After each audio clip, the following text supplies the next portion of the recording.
Hi friends, আশা করি আপনারা সবাই ভালো আছেন। আপনাদের সবার ভালোবাসা নিয়ে কিন্তু আবার আমরা আজকে একটা নতুন ভিডিও নিয়ে এসেছি। আজকের ভিডিও কি আমরা ভিডিও যেটা হচ্ছে সেটা হচ্ছে বাংলাদেশের ঢাকা রাজধানী আর আমাদের কলকাতা, তার মধ্যে একটা কম্পেয়ার হবে এবং তাদের যে প্রসিদ্ধ জিনিসগুলো সেগুলোকে আমরা প্রসিদ্ধ না, বাংলাদেশ ঢাকা বিভাগের মধ্যে যেগুলো রয়েছে ধনী যা কারা সেই নিয়ে একটা আমরা কম্পেয়ার করব এবং এই ভিডিওটা খুব ইন্টারেস্টিং ভিডিও হতে চলেছে। দেখে নেব পশ্চিমবঙ্গ বিভাগ আর ঢাকা বিভাগ, এই মানে মেন টপিক হচ্ছে পশ্চিমবঙ্গ বিভাগ আর ঢাকা বিভাগের মধ্যে ধনী কারা এবং ঠিক আছে, তার মধ্যে কি কি আছে সেগুলো সমস্ত কিছু এই ভিডিওটার মাধ্যমে আমরা কিন্তু দেখবো। তো চলুন বন্ধুরা, ভিডিওটা দেখে নিই। আর ভিডিওর অরিজিনাল লিঙ্ক তো আপনারা জানেন আমাদের ডেসক্রিপশন বক্সে দেওয়া থাকবে, চাইলে আপনারা সেই অরিজিনাল চ্যানেলটা থেকে গিয়েও ভিডিওটা দেখতে পারবেন। তো চলুন শুরু করে নিই। হ্যালো বন্ধুরা, সবাইকে স্বাগতম জানাচ্ছি স্ট্রেঞ্জ বাংলার আরও একটি নতুন এপিসোডে। বন্ধুরা, ভারত হচ্ছে আমাদের বাংলাদেশের প্রতিবেশী দেশ, আর এই ভারতের একটি রাজ্য রয়েছে যে রাজ্যটির নাম হচ্ছে পশ্চিমবঙ্গ। এই রাজ্যটির বিশেষ দিক হচ্ছে এই রাজ্যের মানুষেরা আমাদের মতো বাংলা ভাষায় কথা বলে। ইতিহাস দেখলে দেখা যায় আমাদের বাংলাদেশ এবং ভারতের পশ্চিমবঙ্গ রাজ্য আগে অবিভক্ত বাংলার অংশ ছিল। ভারতীয় উপমহাদেশে ব্রিটিশদের আগমনের আগেও অর্থাৎ বাংলার নবাবী শাসনামল এবং বাংলা সালতানাতের আমলেও পশ্চিমবঙ্গ এবং বাংলাদেশ একত্রে ছিল।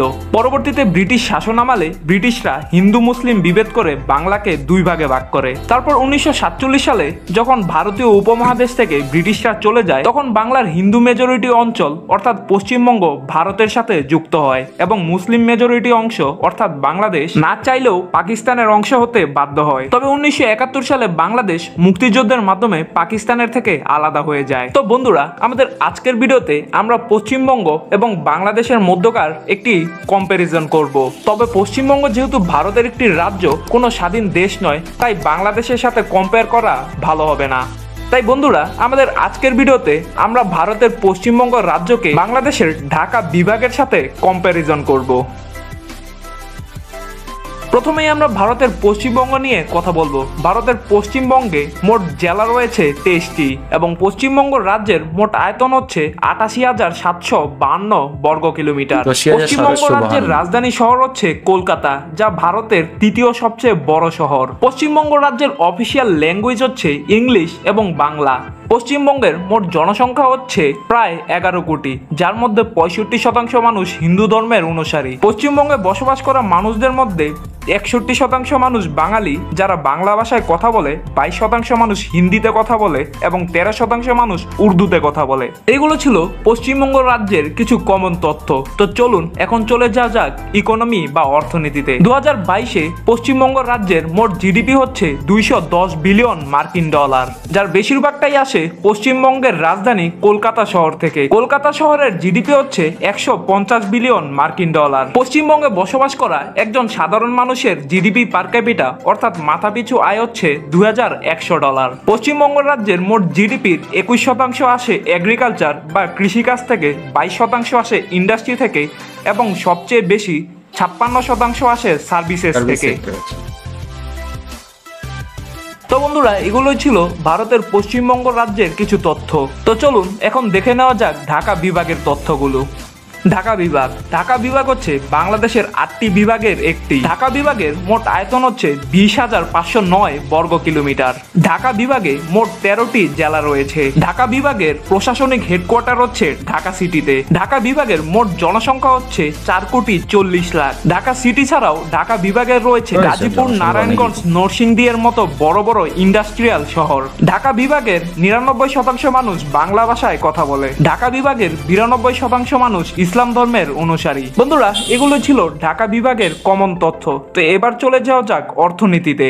বন্ধুরা, 2022 সালে ঢাকা বিভাগের মোট জিডিপি হচ্ছে 272 বিলিয়ন মার্কিন ডলার, যেখানে বর্তমানে বাংলাদেশের টোটাল জিডিপি হচ্ছে 461 বিলিয়ন মার্কিন ডলার। বন্ধুরা, আপনারা বুঝতে পারছেন যে বাংলাদেশের মোট জিডিপির বেশিরভাগটাই আসে ঢাকা বিভাগ থেকে। ঢাকা বিভাগে বসবাস করা একজন সাধারণ মানুষের জিডিপি পার ক্যাপিটা অর্থাৎ মাথাপিছু আয় হচ্ছে 11,704 মার্কিন ডলার। বন্ধুরা আপনাদের জানিয়ে রাখি, ঢাকা বিভাগের মধ্যে সবচেয়ে বড় জিডিপির জেলা হচ্ছে ঢাকা সিটি। ঢাকা সিটির মোট জিডিপি হচ্ছে 211 বিলিয়ন মার্কিন ডলার এবং ঢাকা বিভাগের সবচেয়ে বড় ইন্ডাস্ট্রিয়াল এরিয়া হচ্ছে গাজীপুর সিটি। গাজীপুরের মেইন ইন্ডাস্ট্রি হচ্ছে টেক্সটাইল অর্থাৎ গার্মেন্টস। বাংলাদেশের রপ্তানি আয়ের বেশিরভাগটাই এসে থাকে ঢাকা বিভাগের এই গাজীপুর সিটির গার্মেন্টস ইন্ডাস্ট্রির মাধ্যমে।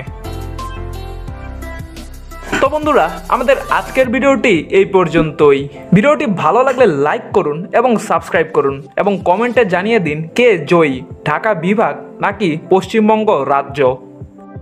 তো দেখলেন বন্ধুরা, ঢাকা বিভাগ আর পশ্চিমবঙ্গ বিভাগের মধ্যে যে কম্পারিজন হলো, তবে কম্পারিজনটা হলো ঠিকই, বেসিক্যালি হয় না। তার কারণ ঢাকা বিভাগ অনেকটাই ছোট, সেখানে অনেক কম মানুষ থাকে। কারণ পশ্চিমবঙ্গতে প্রায় 11 কোটি, এখন তো অনেক হয়ে গেছে। এটা একটা শহর টু শহর হলে ঠিক আছে, কিন্তু সেক্ষেত্রে যাই না, যাই হোক, কম্পারিজন করেছে কেউ, ভিডিওটা বানিয়েছে, এটা অরিজিনাল যে ক্রিয়েটার তিনি একটা কিছু ইয়ে করে। আর আপনাদের ভিডিওটা কেমন লেগেছে, আর ঢাকা বিভাগ আর পশ্চিমবঙ্গ বিভাগের মধ্যে আপনাদের মতামত জানাবেন, কোন বিভাগ এগিয়ে। আর ভিডিও যদি ভালো লাগে তাহলে অবশ্যই লাইক শেয়ার করতে কিন্তু ভুলবেন না।